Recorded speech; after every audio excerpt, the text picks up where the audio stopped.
Greetings and salutations to our fine podcast audience. Welcome to 3 Peas in a Pod, episode 189. We made it. And it just hit me as I was saying that number. We're inching closer and closer to 200. We are. That's what happens. Can you believe it? We don't stop this insanity. Or someone else doesn't stop us. Someone might stop us. Yes. We might need to be stopped. Some people are... But, you know, I figure if they're listening...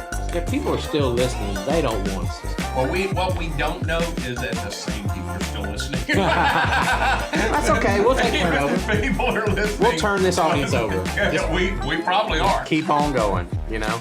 Man, people keep sending us questions too. So, you know, here we are. We're 3 pastors in a podcast answering your questions. We're glad you keep asking. And today, as I said last week, we have a parenting question, which I wonder if I should have saved this for our parenting podcast. We do have a parenting podcast. Plug I'm the willing to parenting? leave right now and let that happen. No, let's just We're gonna plug do the it. parenting podcast. We're still going to do this, but we have a parenting podcast. We do the Not Great Parents podcast. It's in the same feed. You can't stop it from coming. Can't If you miss it. have subscribed, it's going to happen. Subscribe and you get it on Thursdays. On Thursdays. That's right. Correct. That's right. Nathan and Molly take care of those mostly. Mostly, we I have show other. up I sometimes. say you showed up. He's been on it He's before. been on there. Sawyer's been on it before. We got. Oh, Ed's been on once. I have. Been No, that's not true. That's You've not been on multiple. I forgot. Yeah. I would like to maintain more appearances than Ed. That would make me feel good. I do think you have more appearances I than don't that. think that's going to be hard. But I will say I hadn't been asking a long time. I think I may have screwed it up. No, I think you're okay. You know, so No. Jason's got a lot going on these days, folks. I do. That's But So I'm still a not great parent. That's true.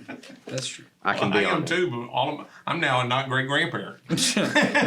It's doubly not Yeah, great. exactly. That's right. All right. My wife, though, is doubly good at it. So So we you're just sort of milking I'm not off sure. of her. I'm not sure it's balanced, but I might be worse than she is good. Okay. Well, you just sort of stay away and let her handle it. No, I'm there. Poor grandkids. I know. I'm sorry, Nathan. That's all right. All right, here is the parenting question. All right, I'm ready. My teenager gets irritated whenever I try to offer advice on her problems from a Christian perspective. Even though she is a believer, she enjoys church, she responds with an enough with the God stuff, and she just wants a tangible solution by the world standards. I don't want her to resent Christianity, but I also want her to know that Christ is the answer to her problems. Can you please offer some advice? Well, I don't know what the situation was that you were giving advice about. I do. So I want to start by this and just saying, I do think there is a good thing. You know, we say good, not great on ours. A good thing that's in your part that your kid at least is very aware that you are trying to address every problem from a Christian perspective. Now, I don't know what you're saying because this next thing I'm about to say may make you feel like that. But I will say that part, I think, is really good. Recently, one of my kids, they were having a conversation. I wasn't there. My wife was telling me this story.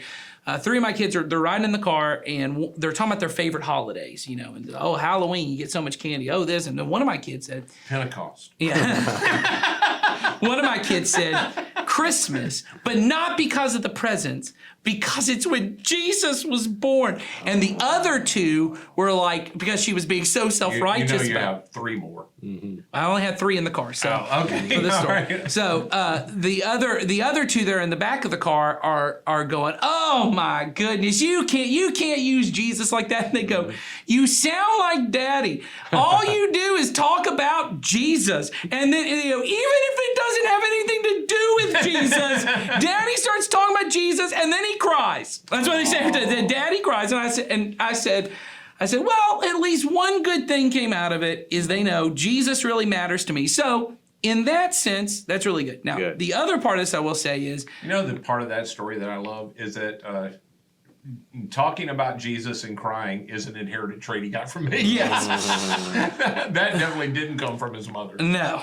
So the other part I will say, though, is allowing, wanting to help your children fix their eyes on Jesus does not mean, though, you do not have practical, tangible advice for the world, for the way that they will operate in the world. For example, if they come to me and say, you know, Daddy, I want to buy some candy. I used this last episode, I think, where I say you go to the movies every weekend or whatever with your money. Jesus does have principles for your money and how to live it. But Jesus never said you can't buy candy with your money. If I go, well, how would Jesus spend your money? If that's my answer every time they ask me, when what they were actually asking me was, Daddy, can you check the spreadsheet on the budget and tell me how much money I have left? If my answer is always, how would Jesus spend your money? I might be overkill when your teenager is trying to ask you, hey, how should I handle this friendship or something like that? And your only answer is trust God. You may actually be giving your kids a false impression of what trusting God means. Trusting God does not mean I'm completely passive and I do nothing that is wise and practical. And I'm not saying that is what you're saying, but I'm saying I don't want to just give the advice, always say trust God and rely on God. That does not mean just do nothing. I would also say that, if you're at a place, I think particularly, and I think the person said their kid's a Christian. Teenager, Christian. Christian. And they have already said to you, don't always do it this way. You can still give the wisdom that you get from Jesus and just not credit him. He is not offended. Right. That's true. I do that often with people who are not Christian. Me too. And they ask me, what should I do in a situation? I will tell them exactly what Jesus has said. I just don't feel the need to tell them that it was Jesus. Now, if they come back and say, hey man, I took your advice, that really works. I said, well, just to be honest, the reason that worked is because Jesus is the one that said that. Because at that point, I don't find that most of them are offended once it worked. But if some person, even if they're your own family member, feels like you have an agenda other than genuinely trying to help them, and I'm not saying, there just comes a point with your teenagers that have already made the point of, hey, I just want you to deal with this. You can just tell them what you've learned from Jesus without attaching Jesus to it.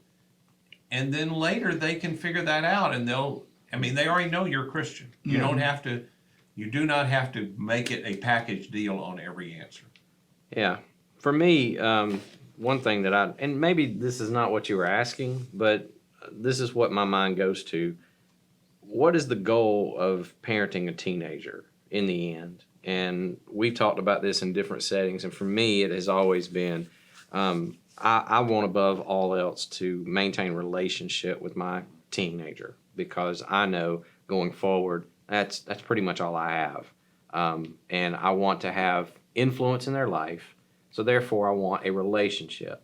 And I know, and you know this too, no matter who you are, you can't have a relationship with someone who is not sensitive to what it is that you need in the moment. They're always pushing an agenda, like you said, Ed. If I had a relationship with you, and every time we talked, I was bypassing what you needed or what you asked for or what you really wanted in that moment, and I just went for what I cared about and my agenda, and you need to hear what I have to say in the way that I want to say it. Well, you and I aren't going to have a relationship for very long, because I'm being inconsiderate. I'm not understanding. It's the person reading the room. Yeah, they're trying to sell you something. It's the trying to sell person me you something. come to and say, I've got a headache, and they go, well, let me tell you about these great herbs that I've been buying. Yeah. Athletic Greens. Available. Yeah, and you keep doing that long enough, and the person would just be like, well, I already know what that person's going to say, so why would I even go to them?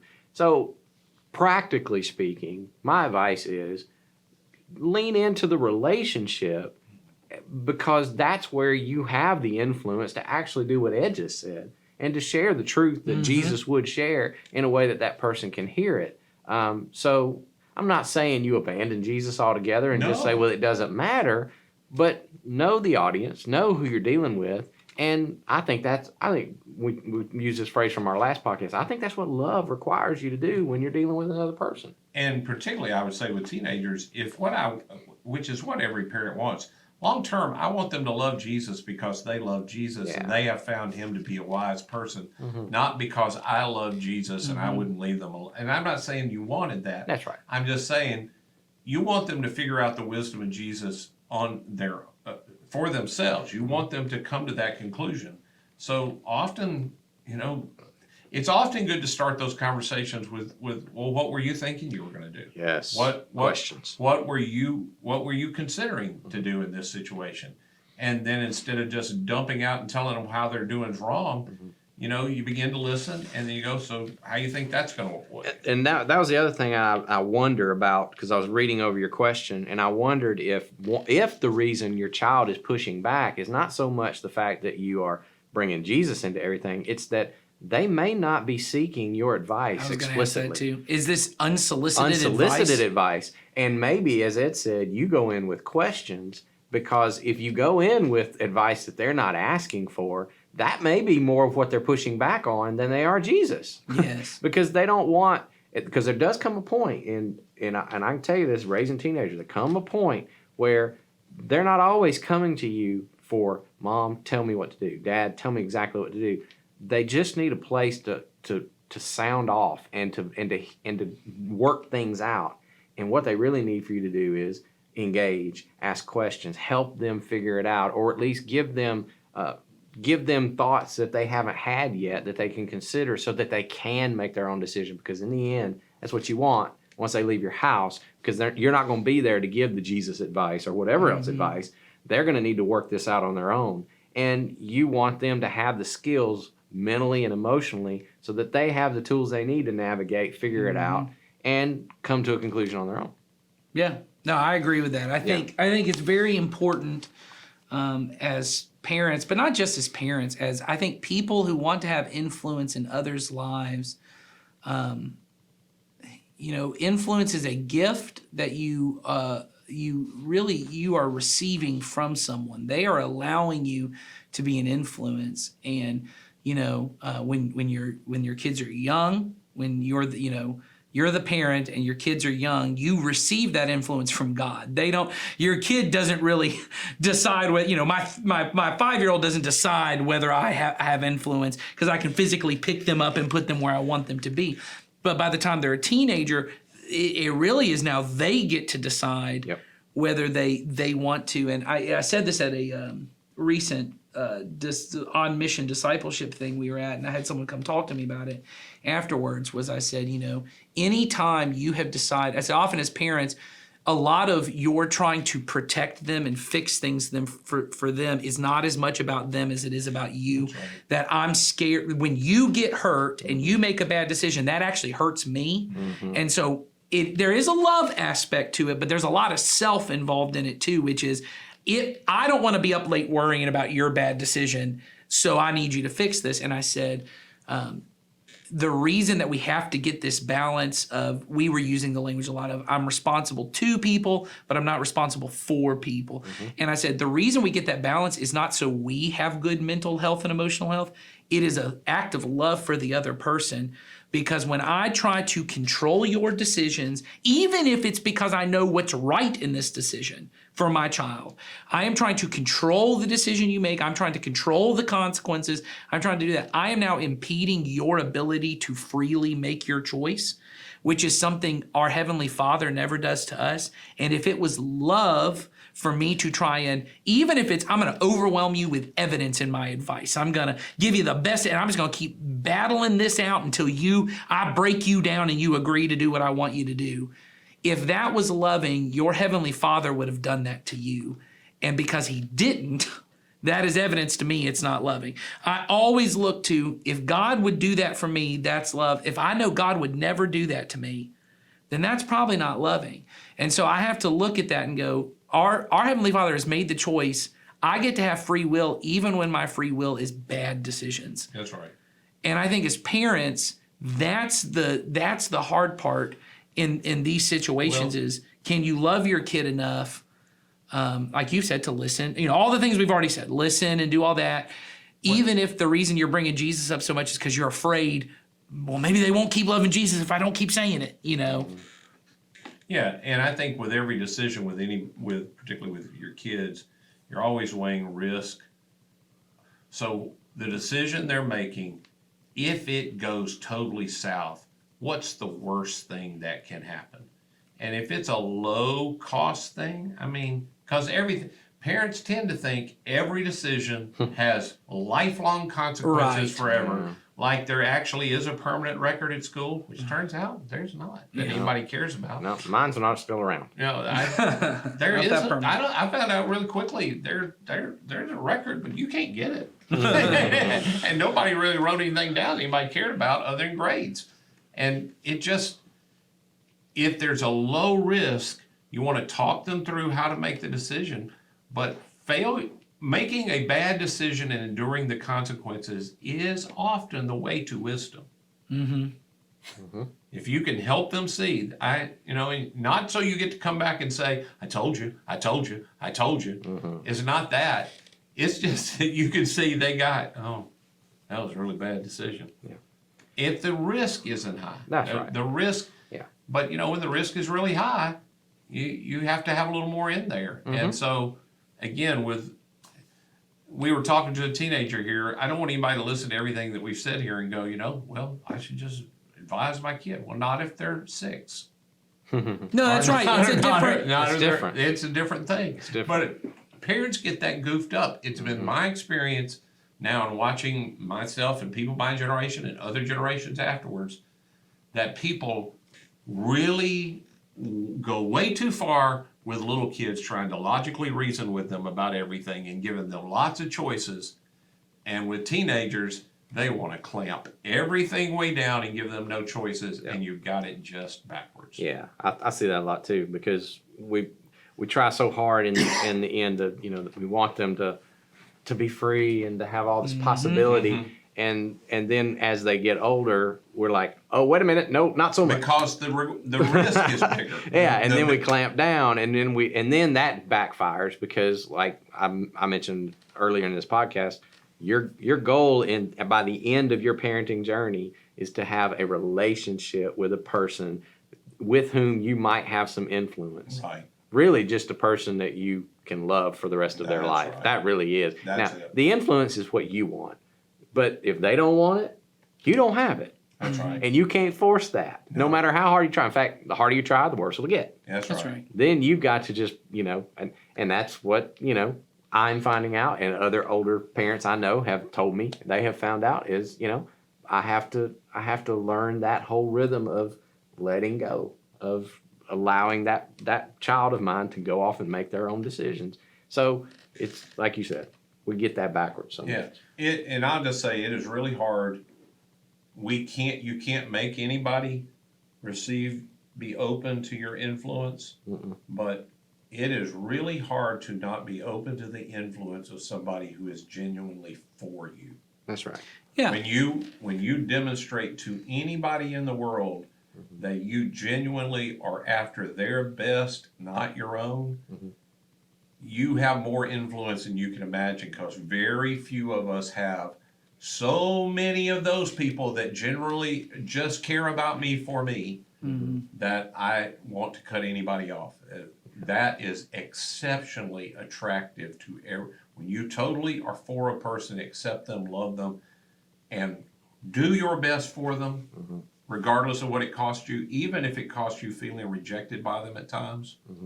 That's incredibly attractive. I had an incident just this couple of weeks ago that, I don't get a lot right as a parent, but I felt like this one was one that came back and went, oh, maybe I did okay, because you get those moments.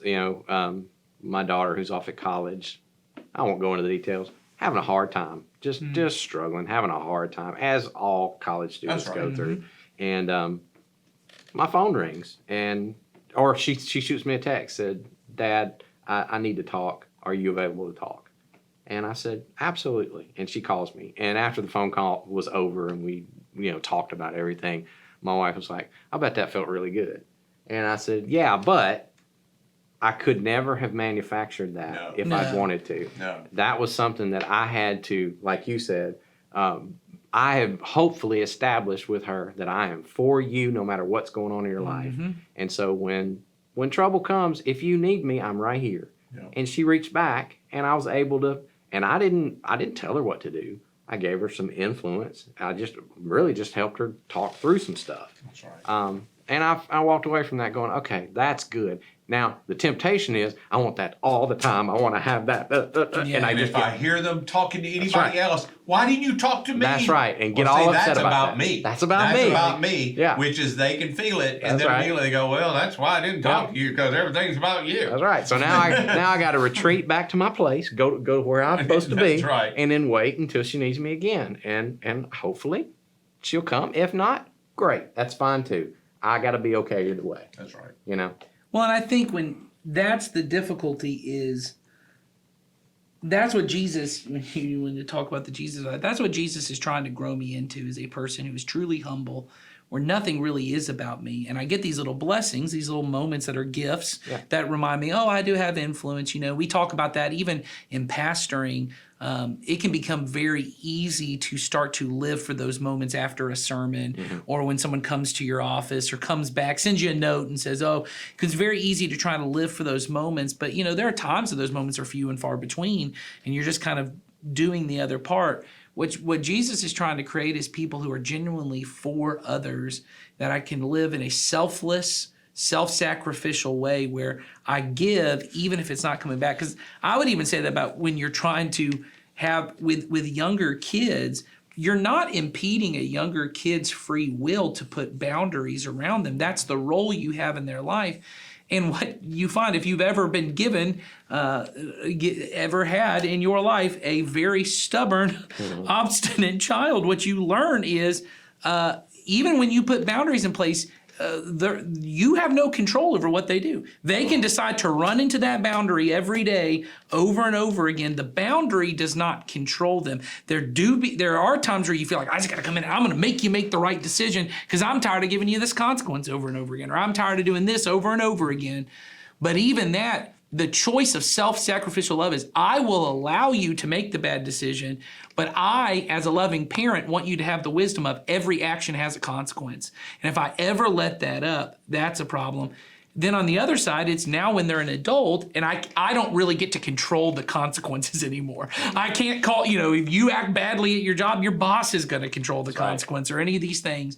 My job is just to be loving, but to me, those aren't different responses. They are still, it's where was my role in the situation? Right. When you're young, I've often heard family psychologists say the role of a parent is to be a substitute frontal lobe for your kid. Oh, yeah. That the frontal lobe is the one that helps you do that executive function of planning for the future, strategizing.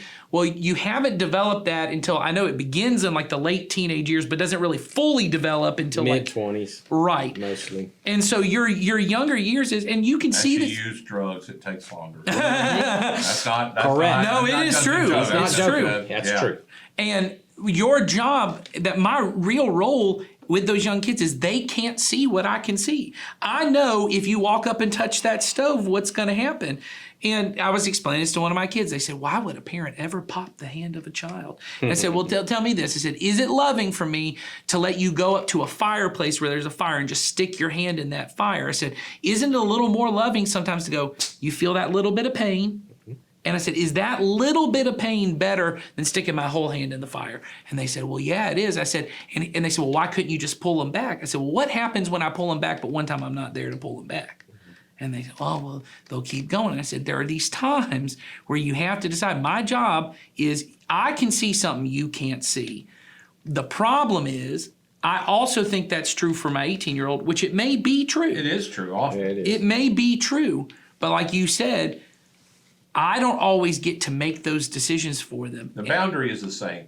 The boundary when they're little is me providing a boundary they can't cross. Really, as they get older, the boundary is there's a boundary I can't cross.